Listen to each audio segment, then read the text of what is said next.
Okay, 7th grade. So what we're doing today, I know you guys have seen this page already, but 18 and 19 you should have already done on your own. We're going to go over the answers from these just to make sure that you guys understand what's happening and why the answers that are correct are that way. And just kind of go through this together. So 18 and 19, you've already done. We're going to go through together, go through the answers together. And then 20, 21, and 22, you guys are going to do independently. I'll read the story to you. And then maybe we'll go through the questions, but you're going to answer them on your own. So let's take a look at what we've done here. Let's go ahead and reread this story. It's Beowulf and Grendel.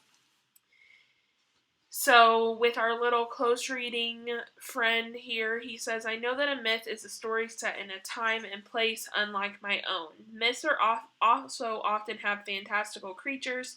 As I read, I'll think about how these elements might be included in a summary of the text, because we're talking all about summaries here. So, we're still talking about that, how to write a summary, everything along those lines.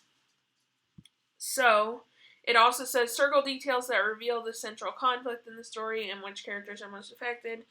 What is the fate of the two main characters? Underline the most important events in the story's ending.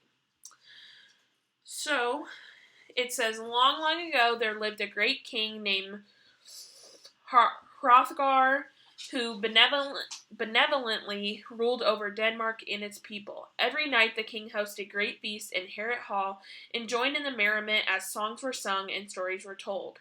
Outside, lurking in the gloom, was a hideous monster named Grendel, who hated the merry songs that came from the hall. The sounds of song and laughter tortured him. Finally, late one night, when the unsuspecting guest lay sleeping, Grendel entered the hall and killed 30 of Hrothgar's men. For the 12 long years that followed, no songs or laughter came from Harrett Hall. Even the bravest and strongest of Hrothgar's soldiers were powerless against the wrath of Grendel. Finally, a hero appeared, Beowulf, who looked like a boy to Hrothgar's warriors. They gasped as he stood before the king of the Danes and declared, I will kill this monster. I will leave behind my sword, and I shall destroy him with my bare hands. The brave words of the youthful Beowulf filled King Hrothgar with hope. That night there was feasting and merriment in Harrett Hall once more. When darkness fell over the land and each man went to take rest, Beowulf alone stayed watchful and vigilant, waiting for the battle he knew was sure to transpire. At last Grendel entered Harrett Hall, just as the monster was about to seize Beowulf. The youth caught Grendel by the arm, and man and monster wrestled until daylight. The battle was fierce and wild, but Beowulf emerged the victor. Fatally wounded, howling his song of death, Grendel fled the hall and ran until he reached the lake where he made his home. There he plunged into the waters and quickly sank, never again to terrorize the Danes. So let's look at our questions here. So these hints we need to keep in mind. Which choice presents an objective statement that gives information about an important character and event? So it says, which of the following statements would you most likely include in a summary of Beowulf? So we need to pick, here it's asking us to pick the most important event out of these four.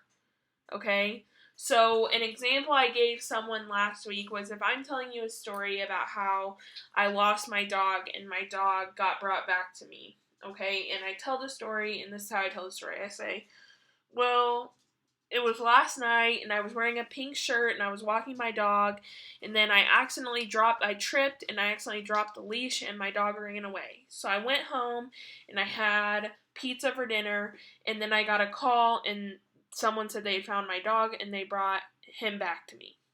Okay? In that story, the fact that I did say I was wearing a pink shirt in the story, but is that an important event to the story? Like, does that have anything to do with me finding my dog? No. Does the fact that I had pizza for dinner have anything to do with me finding my dog? No. But how I lost my dog is important, so that section about how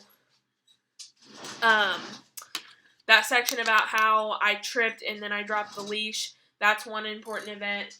And then someone calling and bringing my dog back to me would be the second most important event.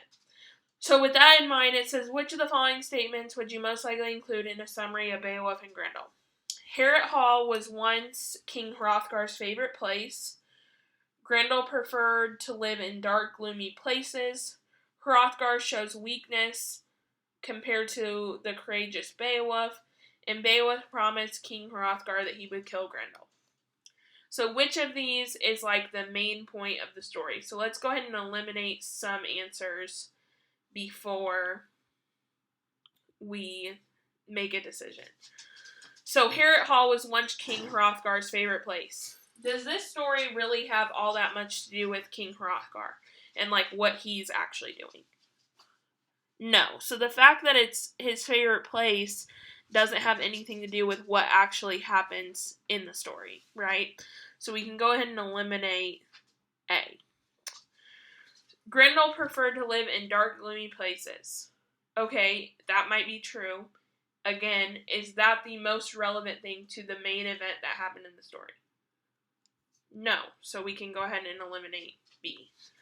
Hrothgar shows great weakness compared to the courageous Beowulf. Well, we also talked about in summaries how they have to be objective statements, right? Which objective means that it doesn't show your opinion. In the story, does it actually say that Hrothgar is weak? No. So this would be showing an opinion, right? So despite the fact that it doesn't say this, this is just showing an opinion, which would make it not good for a summary. So if we look at our last one here, which obviously by process of elimination we know is the answer, but let's talk about why. Beowulf promises King Hrothgar that he will kill Grendel. Well, this whole story is about how Grendel destroys everything years ago, and then Beowulf comes and tells the king that he'll kill Grendel, and he does, right? That's the whole main point of the story. So if we're having a summary, we need to include how Beowulf promises the king that he'll kill Grendel, because that's extremely important to what actually happens in the story. So let's look at 2. It says, which is the best summary of the last paragraph in the story? So let's go back and look at the last paragraph specifically. At last, Grendel entered Harrett Hall just as the monster was about to seize Beowulf. The youth caught Grendel by the arm, and man and monster wrestled until daylight. The battle was fierce and wild, but Beowulf emerged the victor. Fatally wounded, howling his song of death, Grendel fled the hall and ran until he reached the lake where he made his home. There he plunged into the waters and quickly sank, never again to terrorize the Danes.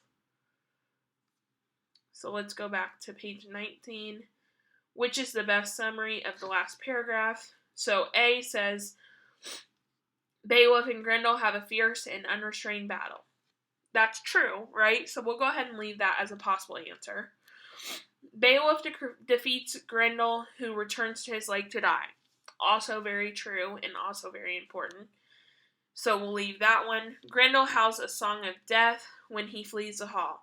Is the fact that he sings the song of death and flees the hall the most important thing? No. So the fact of him actually singing that song isn't the most important thing to that last paragraph. D says, Grendel gets what he deserves for terrorizing the Danes. Well, just like we talked about with the answer for C up here, if he's getting what he deserves, is that an opinion?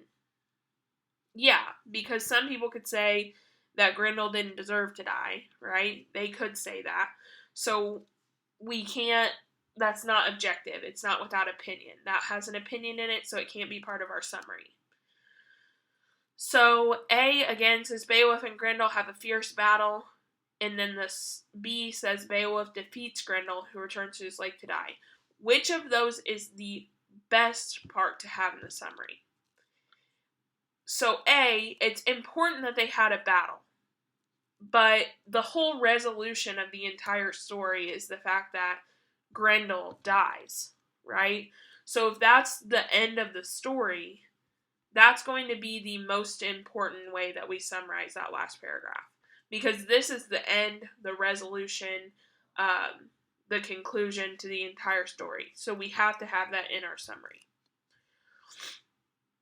For this last one, it says, write a summary of the story of Beowulf and Grendel in your own words. Be sure to be objective and include at least 3 details about the main characters, setting, and important events. So let's start at the beginning. We would say,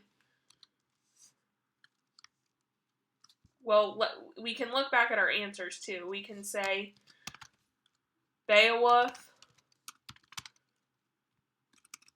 or we would say a young man named Beowulf promises King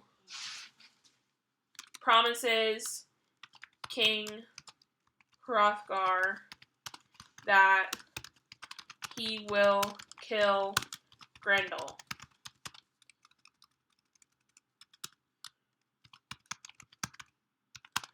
A beast who terrorized the people years earlier. They have a big feast, and Grendel arrives in the night and is killed by Beowulf. We really only need one or two sentences for a summary. So we have a young man named Beowulf promises King Hrothgar that he will kill Grendel, a beast who terrorized the people years earlier. They have a big feast, and Grendel arrived in the night and is killed by Beowulf. That's really all that we need there. There's a lot of lines. There's really not that much you need to include in a summary. So now you guys are going to do 20, 21, and 22 on your own. As you can see, these are it right here. It's asking you to think about summarizing exactly what we just did and what you guys did last week, except you'll be doing it on your own without the answers. So I will read this for you, but again, this is independent practice, so you guys need to be doing this on your own. So let's read through this. It's called Gift from the Heavens. At one time, the gods lived in the heavens while the mortals toiled on earth. Zeus, king of all gods, did not look kindly at the mortals. Zeus believed that all heavenly powers belonged only to the gods and goddesses. Prometheus believed that these powers should be shared with the mortals. Prometheus and Zeus were constantly getting into disputes. Once, Prometheus was asked to solve a conflict between the gods and mortal men. The men were going to sacrifice a bull during a festival, and they had to decide which parts of the bull should be offered to the gods and which parts should be reserved for the men. Prometheus saw this as an opportunity to play a trick on Zeus. He butchered the bull and put the lean, tasty parts of the meat into a small serving bowl, then placed the gristle, bones, and fat into a much larger serving bowl. When Prometheus asked Zeus to select his meal, naturally he chose the larger portion. When Zeus realized how he had been deceived, he was furious and immediately sought revenge. To punish both Prometheus and the mortals he cared about, Zeus snatched fire away from the men of the earth and kept it only for the gods. During one bitterly cold winter, Prometheus watched the mortals huddle together like a pack of animals to keep warm. They need to have fire returned to earth, he thought, so he decided to ignore Zeus's decree no matter the risk. Prometheus lit a torch with the fire from the wheels of the chariot that carried the sun across the sky. He brought the flaming torch to earth and delivered fire to the mortals. As a result, life on earth was transformed. Not only did fire keep people warm, it also enabled them to cook food for the first time, as well as smoke the food and preserve it for later. With the heat of the fire, they could even smelt metals and turn them into tools to use for farming. The king of the gods was furious when he learned what Prometheus had done. He wanted to punish Prometheus and return the mortals to a life of pain and hardship, so Zeus came up with a plan. He asked the other goddesses to help him create a beautiful mortal woman. His daughter Athena offered her assistance, and when the lovely creature was fully formed, Athena breathed life into her. Zeus named the woman Pandora. She possessed unequaled beauty and charm. Zeus gave Pandora an ornate, lidded box and sent her to Prometheus as a gift. He told Prometheus that Pandora would make a perfect bride. Prometheus was suspicious of any gift from Zeus, despite the woman's incredible beauty. He suggested to his brother Epimetheus that he marry Pandora instead, which he willingly did. After they were wed, Epimetheus asked his bride what was inside the sealed box. I don't know, she replied. I only know that Zeus gave me strict instructions never to open it. That is most unusual, but I would not trust Zeus. Perhaps we should bury the box, her husband responded. Pandora had never given a thought to what was inside the box until her husband asked her about it. Now she was consumed with curiosity and she could think of nothing else. She wondered what it could be and why Zeus was so determined to keep her from glancing inside. One night, while her husband was asleep, Pandora pulled the box from its hiding place and cautiously opened the lid. Immediately, all manner of dreadful things were released from the box: disease, despair, malice, greed, death, hatred, violence, cruelty, and war. These torments traveled to earth, creating extreme discord and chaos for the mortals. However, without Zeus's knowledge, his daughter Athena had put something else into the box, something that could help the mortals cope with all these miseries: hope. So hope also traveled to earth to serve as a balance to the woes that burden all mortals. So this kind of gives us a little bit of a reminder of Percy Jackson that we were reading. It's really similar because it talks about those gods and goddesses and all that kind of stuff. So again, you guys are going to do pages 21 and 22 here on your own. If you have any questions on these, I'll be available in office hours, but again, this is independent practice. So I'll be available from 11 to 2 today.